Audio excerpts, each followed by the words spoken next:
بہت عرصہ پہلے کی بات ہے کہ یونان پر ایک بادشاہ حکومت کرتا تھا جو ایک خوبصورت وادی میں ایک پہاڑی کی چوٹی پر ایک شاندار قلعے میں رہتا تھا۔ اس بادشاہ کو نئے کپڑوں کا بہت زیادہ شوق تھا۔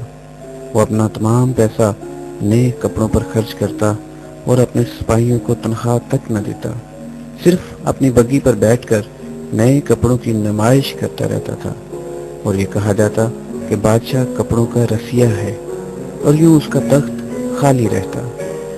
دوسرے بادشاہوں کی طرح اپنے درباریوں کے ساتھ ملک کے بارے میں مشورہ کرنے کے بجائے وہ اپنے کپڑوں والے کمرے میں ہی چھپا رہتا اور آئینے کے سامنے نئے کپڑے پہن کر مختلف پوز بناتا رہتا تھا۔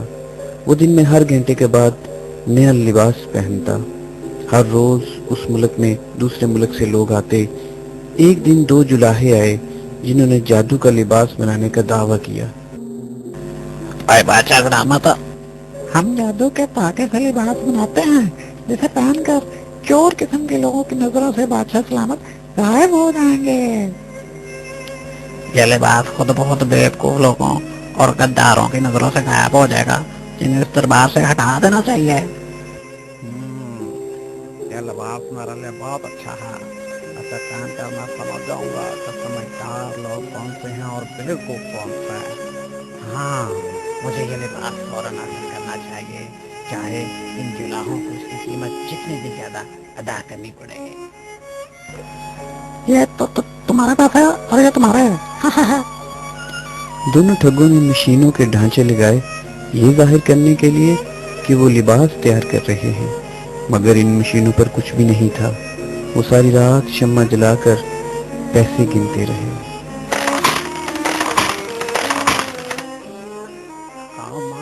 حیران ہوں، وہ لوگ کیسے یہ لباس بنائیں گے؟ بادشاہ کو ان پر شک گزرا، مگر وہ جادو کے دھاگے بارے سوچ کر مطمئن ہو گیا اور اس نے اپنے وزیر کو ان جلاہوں کے پاس بھیجا۔ منسٹر سمجھدار آدمی تھا اور اس نے اپنا فرض خوب اچھی طرح نبھایا۔ وزیر صاحب، کیا آپ اس جادو کے دھاگے سے تیار ہونے والے لباس کا معائنہ کریں گے جو کہ انمول ہے؟ اس نے نہ تو کچھ دیکھا اور نہ ہی کچھ محسوس کیا، وہ ان خالی مشینوں کو گھورتا رہا۔ کیا یہ زبردست ہے وزیر صاحب؟ یہ ہمارے فن کا انمول نمونہ ہے۔ مارے گئے، مجھے تو کچھ بھی نظر نہیں آیا، اور اگر میں نے ان فراڈیوں کو بتایا تو یہ بادشاہ کو بتائیں گے کہ یہ وزیر بیوقوف ہے اور آپ کے دربار کے قابل نہیں۔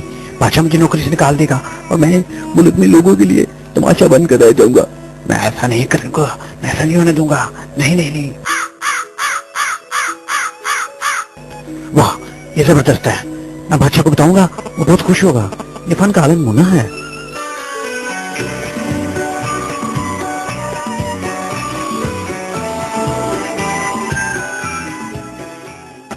اور پھر وزیر نے بادشاہ کو مکمل رپورٹ دی۔ بادشاہ یہ جاننے کے لیے بے تاب تھا کہ کون سے لوگ اس کے دربار کے لیے موزوں نہیں ہیں، لہذا اس نے اپنے ایک اور قابل اعتبار چانسلر کو جلاہوں کے پاس بھیجا۔ میں یہ دیکھنے کے لیے آیا ہوں کہ بادشاہ کا لباس کتنا مکمل ہوا ہے، مجھے دکھاؤ یہ کہاں ہے؟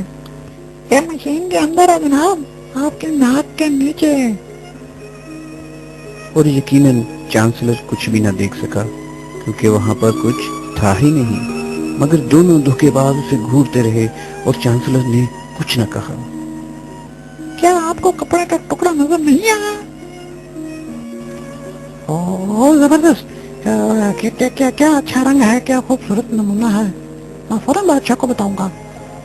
ہر کسی کو اس لباس کے بارے میں باتیں کرتا ہوا دیکھ کر بادشاہ سے صبر نہ ہو سکا۔ ہاں، ان جلاہوں کے پاس جا کر لباس خود دیکھنا ہوگا۔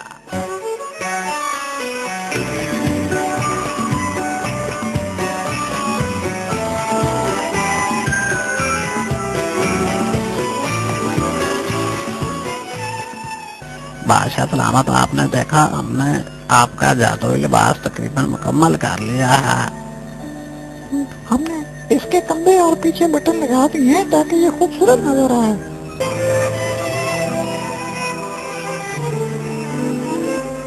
زبردست، اس کا رنگ بہت ہی خوبصورت ہے۔